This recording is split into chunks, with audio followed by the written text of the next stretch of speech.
Dios es amor. Se ha convertido en la frase preferida de aquellos que quieren justificar su pecado distorsionando el carácter de Dios y despojándolo de su santidad y de su justo juicio contra aquello que Él mismo declara en su palabra que lo aborrece.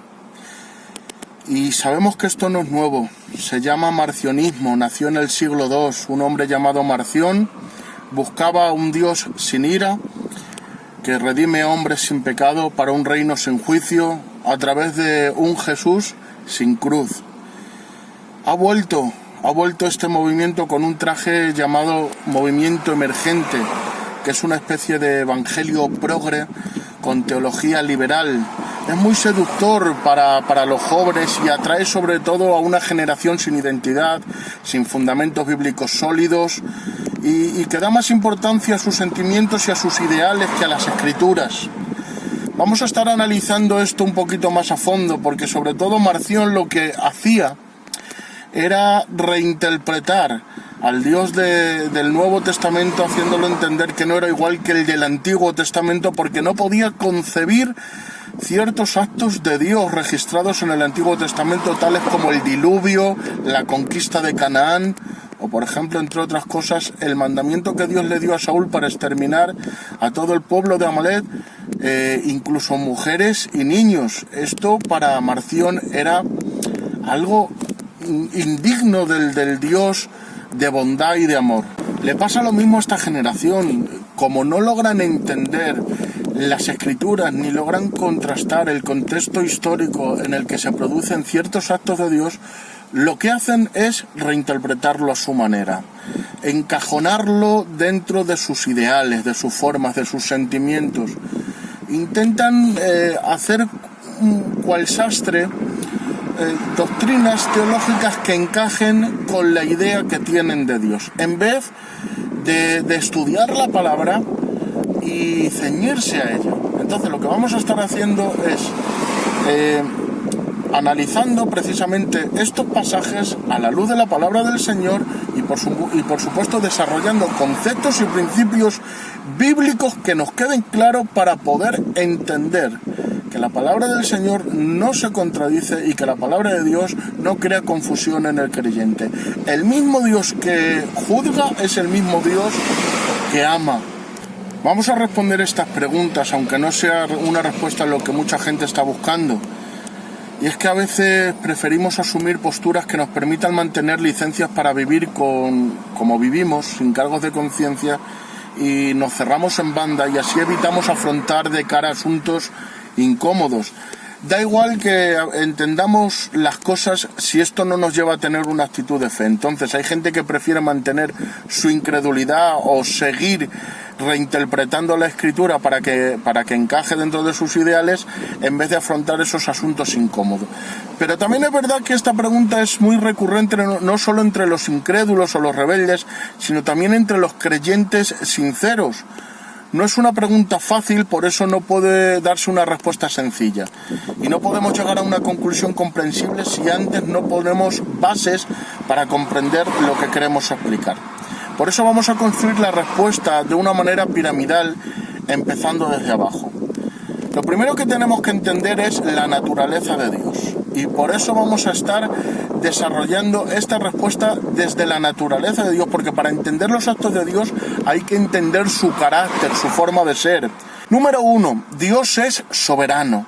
La soberanía de Dios es la interpretación de la autoridad divina y tiene esta autoridad como Señor de todo lo creado, y esto le otorga poder ilimitado para estar, para ser, para crear, para diseñar dentro de lo que significa todos sus planes perfectos.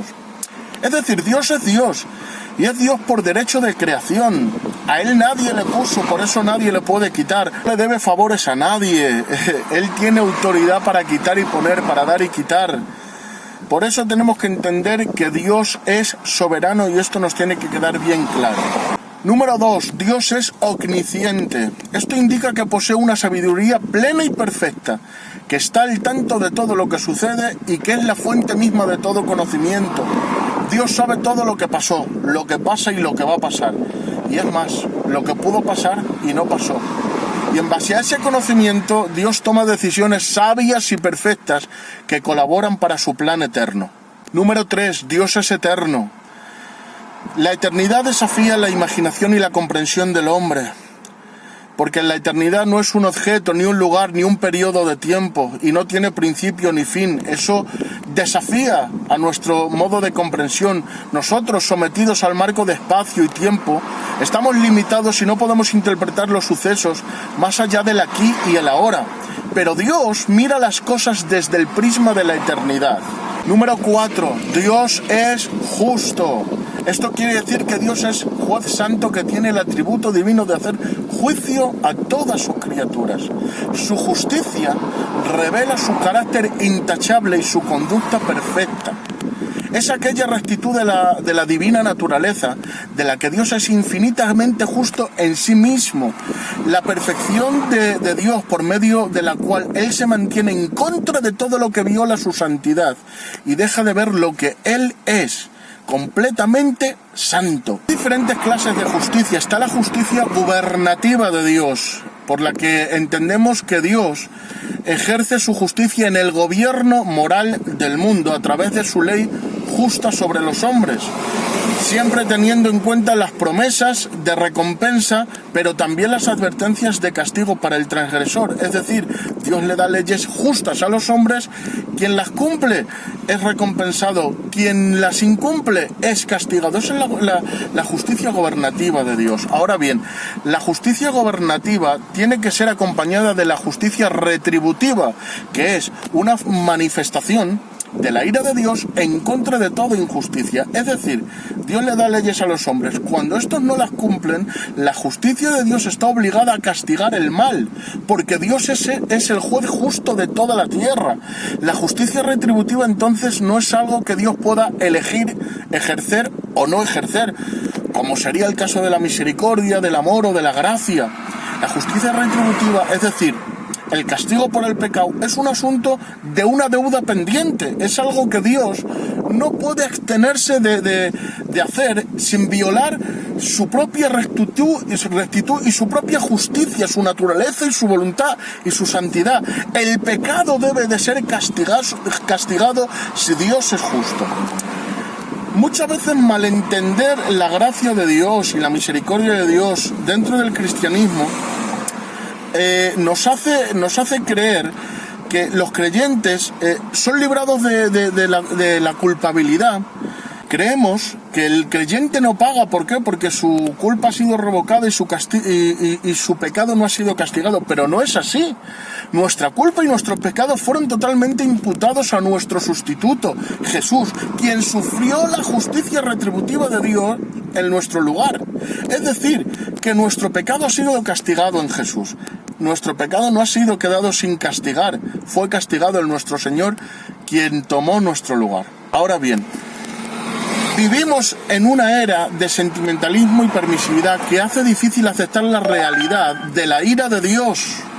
Por tanto, algunos tienden a redefinirla, al enfatizar que Dios es amoroso por naturaleza, y sugieren que el amor de Dios y su ira son incompatibles. Y tengo que decir que Dios, más que atributos, tiene perfecciones. Y las varias perfecciones de Dios no son partes que actúan independientes y separadas en Dios, sino que cada una describe su ser total. El amor, por ejemplo, no es una parte de la naturaleza de Dios. Dios en su ser total es amor. Mientras que Dios puede exhibir una u otra cualidad en un momento dado, ninguna cualidad de Dios es independiente y ninguna está por encima de la otra, sino que todas actúan en armonía. Siempre que Dios muestra su misericordia es amor, pero también si muestra su ira, Él todavía es amor, y las dos cualidades proceden del amor.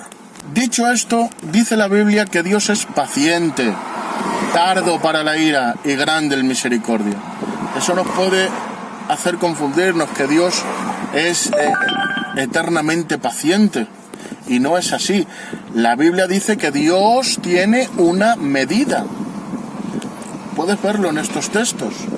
De hecho, en el Nuevo Testamento la palabra para ira es orge, que viene derivado de la palabra orgao, que implica ir aumentando hasta lo máximo de algo, o ir preparándose para descargar. La ira no es la pérdida de autocontrol ni el estallido irracional y caprichoso de un enojo de Dios. La ira divina no debe ser considerada como un mal temperamento de Dios o como que Dios está atacando a los que le cae el mal. La ira divina es un justo juicio de Dios antagónico hacia todo lo que es impuro. Es la repulsión que surge del carácter mismo de Dios hacia todo lo que viola la voluntad de Dios. Hay un sentido muy real en el que se puede hablar de la ira divina, como una función del amor divino, y es la ira de Dios, que es su amor por la santidad, por la verdad y por la justicia. Eso es ira de Dios. Es porque Dios ama apasionadamente la pureza, la paz y la perfección, que Él reacciona en contra de todas las cosas que contaminan su santidad. ¿Podría un Dios que sintiese placer con el mal ser un buen Dios? ¿Sería un Dios que no reaccione contra el mal un buen Dios? Seguramente que dirás que no. Por eso es precisamente que esa reacción adversa al mal es una parte necesaria de la perfección moral, y es lo que la Biblia tiene en mente cuando se habla de la ira de Dios. Por tanto, Dios en su misericordia ha establecido límites a la maldad del ser humano, y su ira actúa como freno contra el mal. Si Dios no actuara, el mundo sería un caos. La ira de Dios entonces es la intolerancia máxima de todo lo que degrada y destruye. Él odia la iniquidad como una madre odia la enfermedad que destruiría la vida de su hijo. La segunda base en la pirámide que vamos a poner es la naturaleza del ser humano. Hemos visto la naturaleza de Dios, ahora vamos a ver la naturaleza del ser humano. Número 1. La autoridad del hombre es limitada. La Biblia dice en Salmo 24:1 que la tierra es del Señor, y no solo la tierra, sino toda su plenitud y los que en ello habitan. Es decir, que Él es el Señor y gobernador de toda la tierra, y que la tierra es propiedad de Él. Los hombres pueden reclamar distritos, reinos como su propiedad, pero la verdad es que es Dios el Señor de toda la tierra. La palabra, cuando indica que es Señor de toda la tierra, habla de que cada árbol, cada planta, cada arbusto, cada material, plata, oro, el ganado, las colinas y todos los que en ella habitan, todos los seres humanos le pertenecen al Señor. El mundo entero le pertenece a Él. Él es el creador de la tierra y por tanto su propietario. En otras palabras, la propiedad le confiere a Él, le pertenece a Él. En un sentido algo similar, pues como lo que ahora se llama copyright, que es nuestro derecho de propiedad en todo lo que sea una producción de nuestras manos, de nuestro trabajo, de nuestro talento o habilidad. Reclamamos eso como nuestro, sentimos que tenemos el derecho de usarlo o hacer con ello lo que queramos. Ninguna otra persona tiene el derecho de quitárnoslo, ni de dictarnos lo que tenemos que hacer con ello. Por lo tanto, Dios, en el sentido más amplio y elevado posible, tiene el derecho de propiedad de la tierra y de todo lo que produce y de todos los que habitan ellas, porque es creación de sus manos. Él tiene derecho a deshacerse de la tierra como le plazca, por fuego, por inundación, por tempestad. Él también tiene derecho de gobernar, de dirigir, de hacer lo que Él crea conveniente con el ser humano, con los hombres, porque son creación suya. De hecho, Job dijo: desnudo salí del vientre de mi madre y desnudo volveré allá. Jehová dio, Jehová quitó, sea el nombre de Jehová bendito. Dice la Biblia en Daniel capítulo 2, versículo 21, Él es quien cambia los tiempos y las edades, quita reyes y pone reyes, da sabiduría a los sabios y conocimiento a los entendidos. Número 2, la sabiduría del hombre es limitada también. Tenemos la tendencia a echarle pulsos intelectuales a Dios. Y es que los brotes anarquistas del Edén se repiten en nuestras conductas diarias. Pero Dios no necesita demostrar que Él es Dios y que le necesitamos. Nuestros propios fracasos ya son demasiado elocuentes.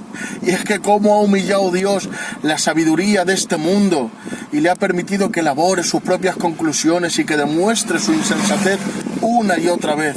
Ahora Dios ha dicho: La locura va a vencer a la sabiduría y ahora la ignorancia, como tú la llamas, va a barrer con toda tu ciencia. Ahora una fe humilde como la de un niño va a convertir en polvo todos los sistemas gigantescos que las manos de este mundo han amontonado.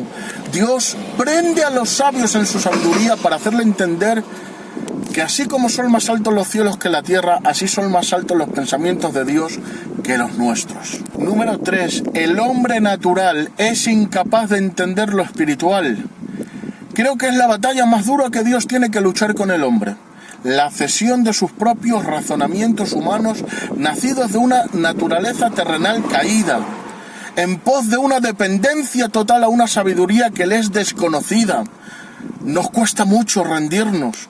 Esta sabiduría de la que Pablo habla no es sabiduría que pueda adquirirse en una biblioteca. No tiene que ver con el coeficiente intelectual de una persona. No puede comprarse o venderse. Es sabiduría de lo alto, es espiritual, revelada. Un fluir constante del cielo a la tierra, dada a conocer a los nacidos de nuevo en este tiempo y que solo se puede entender por el Espíritu. Número 4. La tendencia del hombre siempre es hacia el mal. Lo vemos en la prueba de la naturaleza del pecado, de cómo abunda, en que nadie enseña a un niño a mentir o a ser egoísta. Más bien hacemos todo lo posible para enseñarle a decir la verdad y a poner a los demás en primer lugar. Y es que la conducta pecaminosa nos viene de manera natural, de fábrica.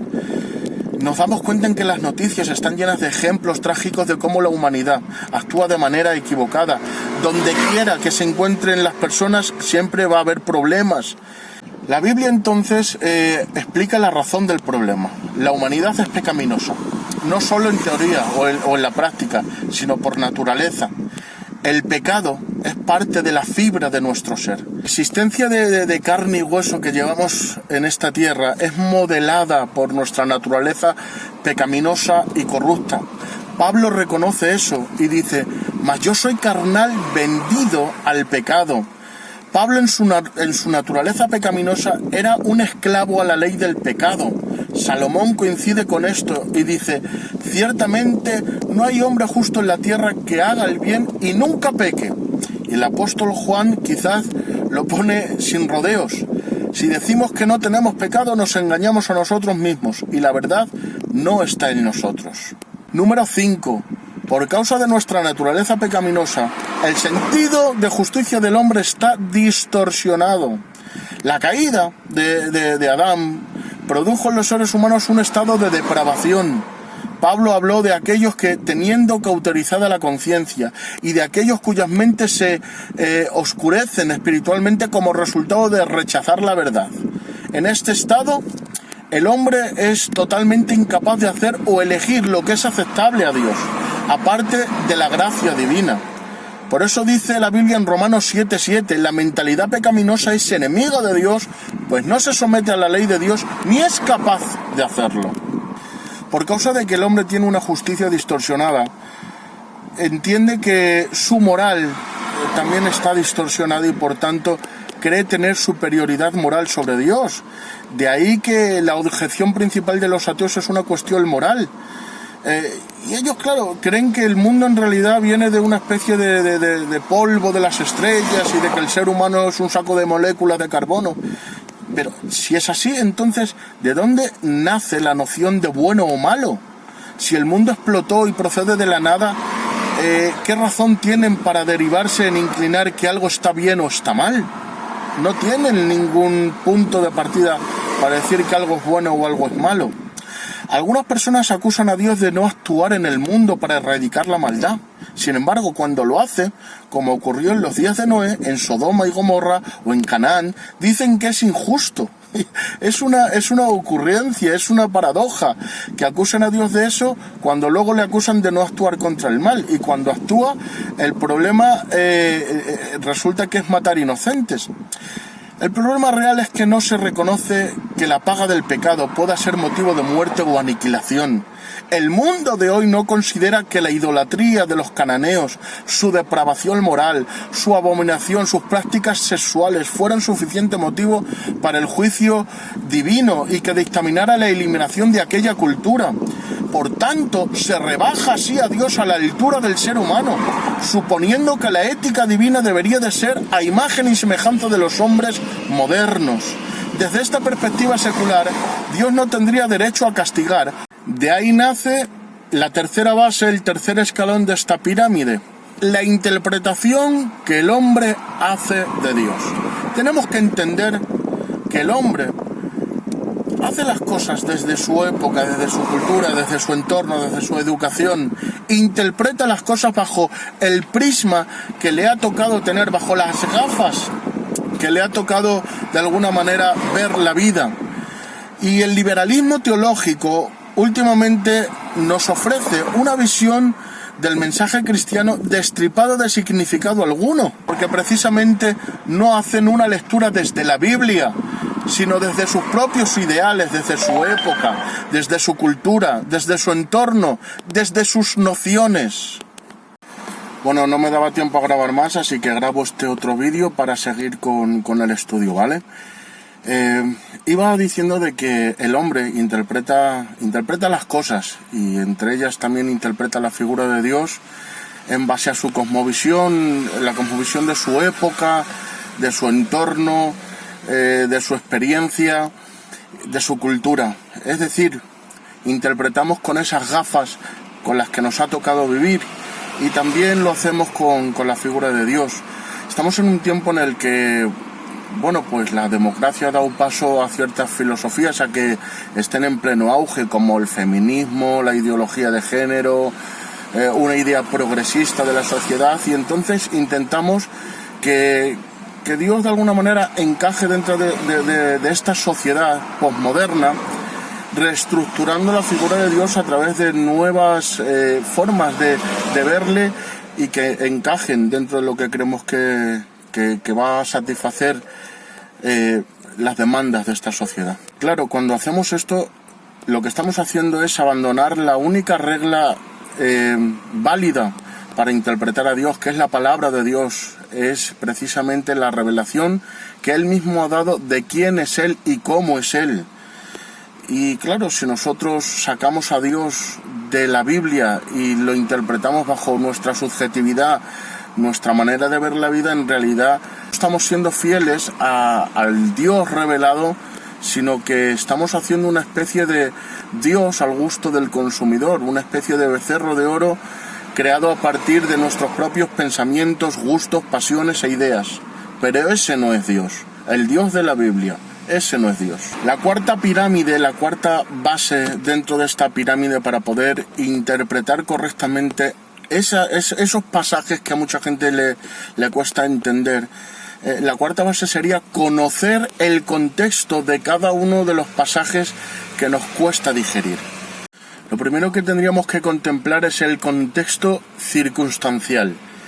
Para entender esto, hay mucha gente que se pregunta cómo es posible que Dios mande matar si dice la Biblia que en los 10 mandamientos Él prohibió matar. Bueno, para entender el contexto circunstancial voy a poner un ejemplo. No es lo mismo que tú le des una patada a una persona en la calle, que eso es pues delito y te pueden meter preso, te pueden denunciar y puedes acarrear varias consecuencias, a que tú estés jugando un partido de fútbol y dentro del terreno de juego le des una patada a una persona, que eso pues puede ser falta, puede ser amarilla, puede ser roja, te pueden expulsar, pero no es lo mismo una patada en la calle que una patada dentro del terreno de juego jugando un partido de fútbol. El contexto circunstancial es el que marca la diferencia. Es verdad que la Biblia prohíbe matar, Dios prohíbe matar, pero hay contextos que hacen que precisamente ese acto no constituya pecado, no constituya delito. Era el contexto, entre otras cosas, que se entendía dentro de la guerra o dentro de las batallas, dentro de circunstancias que la misma Biblia describe. Por eso tenemos que tener en cuenta el contexto circunstancial. Era una época, era una cultura, era un tiempo en el que mediante la guerra se conquistaban reinos y se ganaban ciudades. Por tanto, tenemos que entender el contexto, ¿vale? Número 2, tenemos que entender el contexto histórico y tenemos que entender la degeneración que había en esas generaciones y en esas épocas en los pueblos y en las culturas de las que estamos hablando. La Biblia relata la destrucción de la cultura cananea como consecuencia del juicio divino a causa de su abominable maldad. ¿Por qué resulta tan pernicioso para Israel la religión cananea? Bueno, pues es que los dioses de esta mitología presentaban características inmorales intolerables para la religión de Jehová. Eran perversos, mentirosos, promiscuos, violentos, desleales, maquinadores, incestuosos, adúlteros. Veían bien la bestialidad, la pederastia y aceptaban la prostitución religiosa, la magia, la adivinación y lo más fuerte, el sacrificio abominable de los niños. Los cananeos pudientes, en vez de sacrificar a sus propios hijos al dios Moloch, compraban niños de las familias más pobres para sacrificarlos y así obtener sus supuestas bendiciones. Es decir, la corrupción moral había llegado a tal extremo en aquella cultura que Dios decidió acabar con ella, igual que ocurrió en tiempos de Noé con el diluvio o en Sodoma y Gomorra en tiempos de Abraham. Hay un contexto, por lo tanto, histórico que tenemos que entender acerca de estas ciudades que recibieron juicio de Dios. Número 3, también tenemos que entender el contexto bíblico. En estos juicios vemos, primero, que Dios declara una aniquilación como forma de juicio para acabar con una enfermedad terminal dentro de la humanidad. Número 2, vemos que los juicios son para el reconocimiento público debido al pecado extremo. Número 3, vemos que en los anteriores juicios también existe una advertencia y largos periodos donde se presenta la verdad con tiempo para el arrepentimiento. Número 4, también vemos que todos y cada uno de los adultos inocentes se les da la oportunidad de escapar con sus familias y muchas veces, algunas veces se les presenta la forma de evitar este juicio por medio del arrepentimiento o abandonando una región en particular. Es decir, que en realidad estos juicios se dieron con tiempo para que muchas familias, y de hecho históricamente se sabe que muchas familias salieron de Canaán o de otras ciudades porque sabían que venía este juicio de parte de Dios. En este juicio contra Canaán vemos que Dios tuvo paciencia durante 430 años. También vemos cuando en el juicio de Sodoma y Gomorra cómo Abraham y Dios tienen una conversación muy significativa. Abraham le dice, y si hubiera 50 justos, mandarías este juicio. Y Dios le dice, si hubiera 50, no mando juicio. Y si hubiera 30, tampoco. Y si hubiera 10, tampoco. Esto indica precisamente, primero, cómo el pecado había llegado a un grado y a un extremo en el que ya era imposible dominar aquella generación, y número 2, cómo Dios tiene tanta misericordia que con que solo hubiera 10 justos en esa ciudad se abstendría de juzgarla. Vemos como en el juicio a Jericó, Rahab, una mujer ramera de mal vivir, por causa de su fe es librada y es redimida y entra dentro del pueblo del Señor, y no solo dentro del pueblo del Señor, sino dentro de la genealogía de nuestro Señor Jesucristo. Vemos también el juicio a Nínive, como es advertido por el profeta Jonás, y como el pueblo se arrepiente, entra en ayuno y en oración, y Dios perdona a todo un pueblo. Es decir, Dios es paciente, tardo para la ira y grande en misericordia. Y en esto vemos además que no hay motivos ni motivaciones racistas, sino morales y religiosas. No fue por motivos étnicos, porque también Dios aplicó el mismo castigo a Israel cuando Israel entró en pecado y en idolatría. Dios no tolera la maldad y juzga al ser humano, sea de la cultura que sea, incluso a Israel, cuando éste iba en pos de dioses ajenos, lo cual indica que Jehová, nuestro Dios, no es racista ni arbitrario, ni está movido por una ira ciega y sin sentido. Y bueno, por último, número 5, la última base de la pirámide para poder dar una respuesta a estas preguntas tan difíciles sería el propósito que tenía todos estos juicios y todas estas administraciones de Dios.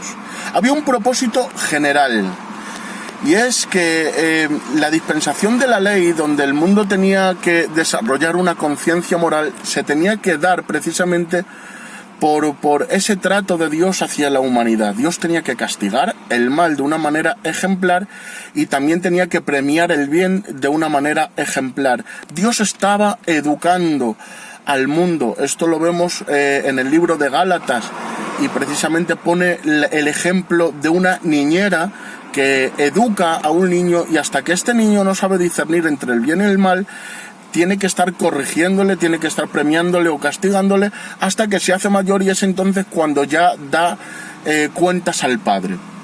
Dios tuvo que educar a la humanidad durante todo este tiempo. Había también un propósito especial. Dios tenía que preservar la línea genealógica de la que vendría el Salvador del mundo. Por eso les ordenó no mezclarse con estas culturas. A pesar de ello, lo hicieron y alargaron las consecuencias. Si el pueblo de Israel tenía que ser la luz a todas las naciones, no tenía más remedio que apartarse de la cultura pagana de Canaán. El problema precisamente consistía en que aquella cultura era precisamente la tierra prometida por Dios a Abraham y su descendencia.